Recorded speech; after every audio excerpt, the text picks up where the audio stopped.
So now the most strange thing of all for Ruth. She's been gleaning in this field. She's been bringing home food. She's been able to help them to eat.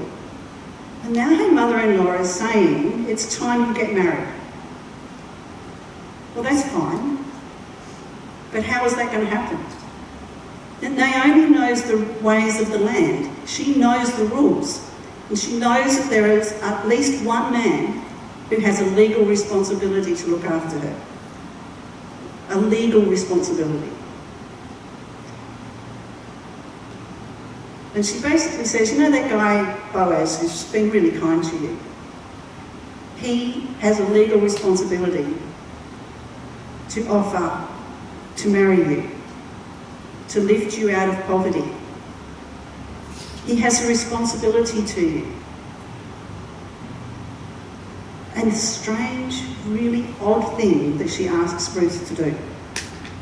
She was to go and watch him while he finished his day, take note of where he was going to lay down, and then, what a strange thing to ask her to do. Lift up the corner of his covering and lay down there. I wonder if Ruth had any understanding of what that was being asked, or what she was being asked to do. I wonder. I think it was a very odd thing for her to be asked to do. And I think maybe she found it the same, that it was odd for her. But her trust was incredible, was it not? She went and she did it exactly as Naomi had asked her to do it. What about Boaz? Here he is, happy with the harvest, happily going to sleep, and suddenly waking up in the middle of the night to find a woman at his feet. That would be strange enough, but he knew what it meant. He knew that it meant that she was asking him to redeem her, to marry her. And his response is incredible. He could have just said, no, it's not my responsibility, there's a guy that's closer. He's got the responsibility, not me. But no, Boaz didn't respond like that. He was a godly man, trustworthy, a man of honour, and he said to her, I'll sort it out. There is somebody closer, but I will go and talk to him. I will sort this out.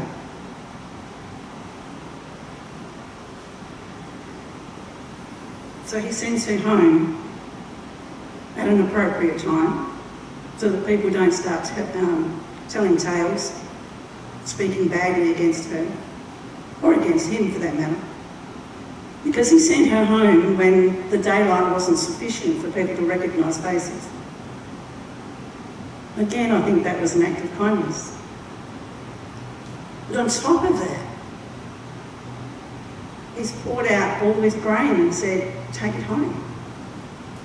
Don't go empty-handed to my relative, your mother-in-law.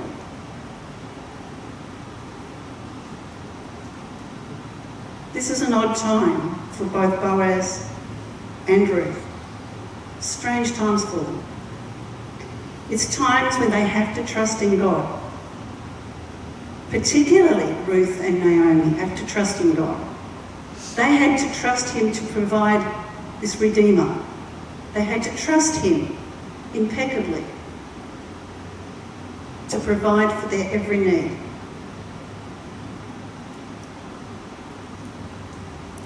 So Ruth goes home to Naomi.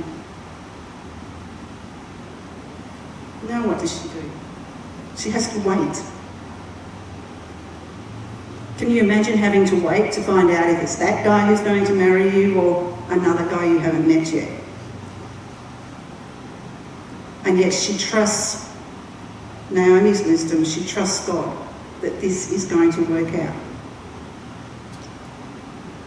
I don't know about the other ladies in the room, but just to be told you are going to marry this man,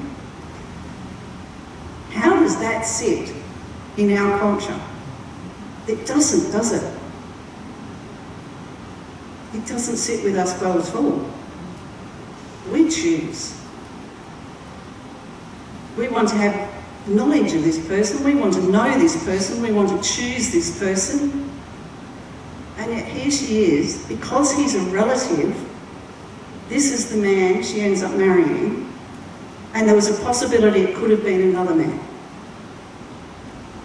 Radical, odd from our perspective, but normal in Naomi's culture and Boaz's culture.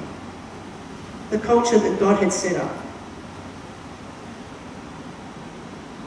Ruth was in a time of waiting, and I believe we are also in a time of waiting.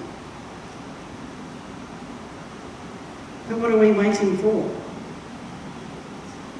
We have a Redeemer. But we know who our Redeemer is. We don't have to wait and find out who it is. Our Redeemer is Jesus, the Christ, the Son of the living God, the one who came to earth to become a human being. And I just want to read one little verse from John. It's John chapter 12.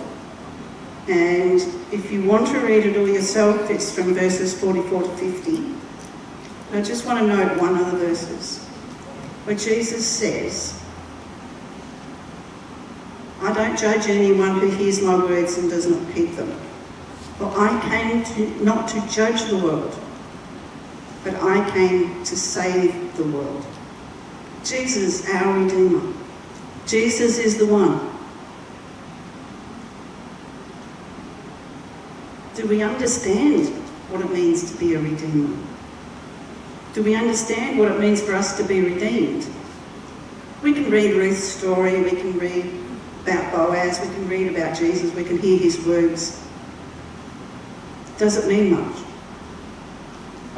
Even the term redeem or redemption is not that common a word. It's out there, it's in the dictionary, it gets used on a daily basis by some people, but hand up if you use that word every day, redeem. Not most people, right? But I discovered, and I hadn't actually known that this was a term used for doing these things, there's a lot of things we do every day. I knew a ransom was a way of redeeming someone. So in the old stories, the kings go off to war and they get taken by the enemy country. People come up with a ransom, a cost, a payment to get him back. Even in these days, people will be kidnapped and a ransom required. But is that all it means? No. I discovered that if you've got a gift card, and they're common now, aren't they? If you've got a gift card and you go and you get whatever you want with that gift card, you are redeeming the gift card. You're exchanging one thing for another. Now, how on earth does that fit with Ruth's story? How was something exchanged in her life? How does God exchange something in our lives? Well, Ruth changed countries.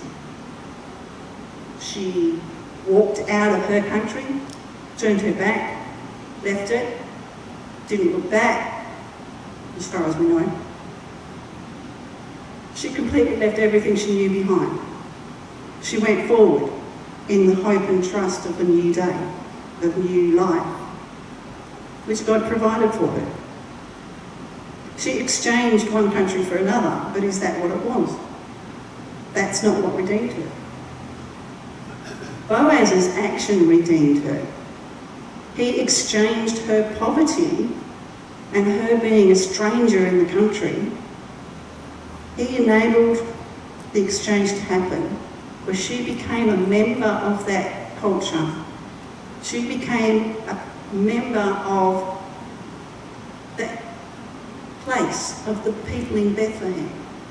So much so that a few generations down the track, one of her grandsons becomes king.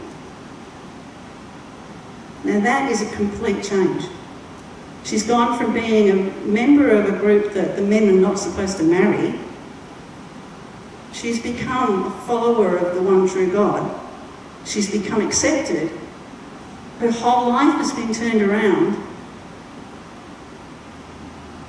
Could she see that from the beginning? No, she couldn't see it. I'm not sure she would have believed it if she'd been able to see it. Would you?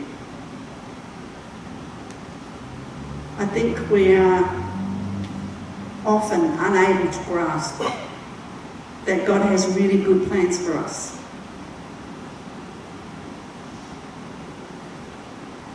And for us, we also have that Redeemer. We are waiting for our Redeemer, not to find out who he is, but for him to come and take us home to be with him. He has redeemed us. He is redeeming us. And while we wait for him, things are still happening. While Ruth waited for Boaz, things were still happening. And if you've read chapter 4, you'll know what those things were.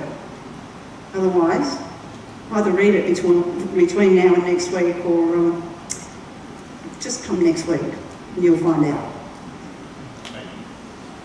Maybe. Oh, okay. To be sure that you get everything from chapter 4, read it. How about that? Jesus is not idle on our behalf, and nor was Boaz on behalf of the one who is now going to be his bride. We wait for Jesus to redeem us, and yet he's already done it. He's already paid the price. And we just celebrated. We just remembered what that price was. Jesus gave up everything. Jesus left everything he knew, not just to come and be a human being, but to come and be a baby human being. No status, no wealth, no power. At that point, no self-control, because he was just a baby. At that point, no language. He had to grow up as a human being. He gave everything. And even then, it wasn't what was to redeem us. It was his sacrifice on the cross that redeemed us. That was the cost that he needed to pay. A redeemer must pay a cost. That was the cost that Jesus paid. He gave his whole life for us, was raised back from death, and lives with us through the Holy Spirit within us. He is alive, our Redeemer. He didn't die to set us free. He died and came back. If he'd only died, I don't think we would have been set free. But God brought him back to life to set us free, to redeem us out of our slavery, out of our spiritual poverty, basically out of the enemy camp. Because we were born into the enemy camp. He's taken us and placed us in his own family. And we need to thank him for that by living our lives with him. I just want to challenge you to look at that this week. How are you going with your faith? I think the question I want to leave you with is, in comparison to Ruth's trust, how are we going with our trust?